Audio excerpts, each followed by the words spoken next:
মির্জা ফখরুল ইসলাম আলমগীর এদেশের একজন বড় জাতীয় নেতা। তিনি প্রধান উপদেষ্টার সাথে জাতিসংঘের সভায় গিয়েছেন। এগুলো এই সমস্ত এটা হচ্ছে বিতর্কমূলক কথা করছে। তার নামে বিভিন্ন অপপ্রচার আমরা কাল থেকে দেখছি, বিভিন্ন অপপ্রচারে লিপ্ত হয়েছে কিছু কিছু মিডিয়া। এটা সম্পূর্ণ মিথ্যা, অবৈধ, ভিত্তিহীন, মন গড়া। জনগণ জানে 16 বছরের নিরন্তর সংগ্রাম, আপোষহীন সংগ্রাম, গণতন্ত্র ফেরানোর সংগ্রামের এক গণতন্ত্রের প্রতীক, গণতন্ত্রের মা দেশনেত্রী বেগম খালেদা জিয়ার নেতৃত্বে অনুষ্ঠিত হয়েছে। বন্ধুরা আমার, তার উপর নিপীড়ন, নির্যাতন, কারা নির্যাতন, একের পর এক বিভৎস নিপীড়ন নির্যাতনের মাধ্যমে পর্যুদস্ত করার চেষ্টা করা হয়েছে। কিন্তু তার অটুট মনোবল, তার দৃঢ়তা এবং গণতন্ত্রের প্রশ্নে তার যে দীর্ঘদিনের আপোষহীন নেতৃত্ব, সেখান থেকে তাকে বিচলিত করতে পারেনি আপনার ভয়ঙ্কর ফ্যাসিবাদীর দুঃশাসনের প্রতীক শেখ হাসিনা। বন্ধুরা, তাকে কারাগারে নিয়ে যাওয়ার পর দলের ভারপ্রাপ্ত চেয়ারম্যান নেতৃত্ব দিয়েছেন।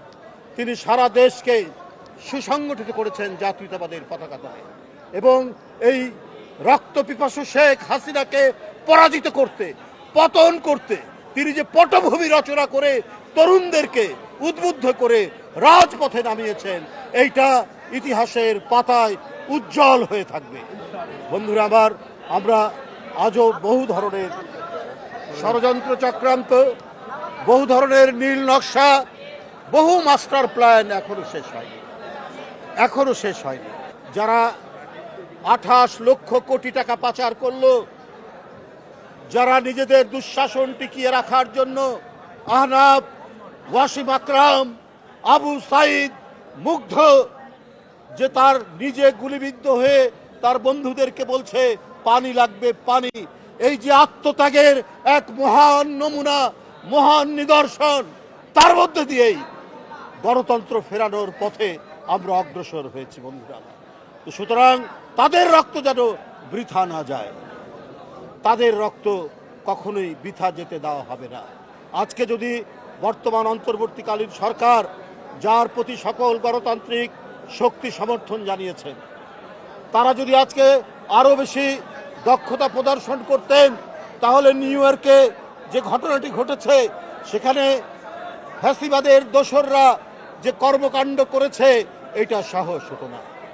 আজকে দুদক, দুর্নীতি দমন কমিশন, আপনারা যদি সেই দোসররা, যারা জনগণের টাকা, যারা জনগণের অর্থ আত্মসাৎ করে নিউ ইয়র্কে, লন্ডনে, দুবাইয়ে, কানাডায়, অটোয়ায়, সিডনিতে বাড়ি বানিয়েছে, অনেক সম্পদ তৈরি করেছে, আপনারা জানেন, খবরের কাগজে উঠছে। প্রধানমন্ত্রীর ভাগ্নি, প্রধানমন্ত্রীর আত্মীয় স্বজন থেকে আওয়ামী লীগের মন্ত্রী এমপিরা, কারো 602টা সম্পদ পাওয়া গেছে, কারো ফ্ল্যাট পাওয়া যাচ্ছে, অজস্র টাকা পাওয়া যাচ্ছে। দুর্নীতি দমন কমিশন কোর্ট থেকে, আদালত থেকে আপনার 24,824 কোটি টাকা একবারে স্পেসিফিকভাবে উদ্ধারের জন্য বলেছে। বাইরে দুর্নীতি দমন কমিশন সেখানে যে টাকাগুলো আছে উদ্ধার করবে, কিন্তু এই দুর্নীতি দমন কমিশন এমনই অথর্ব, এখনো পর্যন্ত কোনো দোষরের শাস্তি দিতে পারেনি, সেই টাকাগুলো উদ্ধার করতে পারেনি। যারা শেয়ারের নামে টাকা কিনেছে, যারা অবৈধভাবে জমি কিনেছে, যারা ব্যাংকের ডিপোজিট করেছে, সেগুলো তো বাংলাদেশে যেগুলো আছে সেগুলো তো আছেই। কই তার বিরুদ্ধে একটাও দৃষ্টান্তমূলক কোনো বিচার আমরা দেখতে পেলাম না। অর্থাৎ দুর্নীতি দমন কমিশন সক্রিয় নয়, তারা অথর্ব হিসাবে কাজ করছে। বন্ধুরা আমার, এই পরিস্থিতি তো জনগণ দেখতে চায়নি। আজকে এই সরকারের আমলে কেন, যখন হাসিনা নেই, আওয়ামী লীগের পুলিশ নেই, ছাত্রলীগ নেই, হেলমেটধারীরা নেই, তাহলে এই 1 বছরে প্রায় দ্বিগুণ অপহরণ হয়েছে? কেন এই আইন শৃঙ্খলা পরিস্থিতির অবনতি হবে? এটা তো জনগণ জানতে চায়। আপনাদের প্রতি জনগণ এবং রাজনৈতিক দলদের আস্থা আছে। আস্থা থাকার পরেও আপনারা কেন দক্ষতার সাথে, দ্রুততার সাথে, ক্ষিপ্র গতিতে পদক্ষেপ গ্রহণ করতে পারছেন না বলেই আজকে বিভিন্ন জায়গায় দোসরদের প্রেতাত্মারা তারা নামার সুযোগ পাচ্ছে এবং বিদেশেও তারা বিভিন্ন ধরনের অপকর্ম করছে। বন্ধুরা আমার, এই ধরনের নৃশংস সরকার, তার কি আপনারা প্রত্যাবর্তন চান?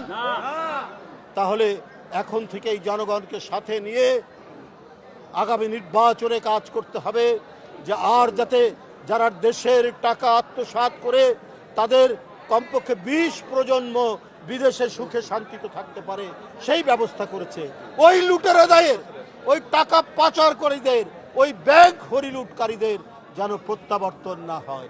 ওই মানুষ খুন করে, ছাত্র খুন করে, শিশুকে খুন করে যারা ক্ষমতা ধরে রাখতে চেয়েছিল, তাদের ওই খুন, ওই রক্ত এখনো শুকায়নি। তাই আওয়ামী লীগের সাথে কোনো আতাত নেই।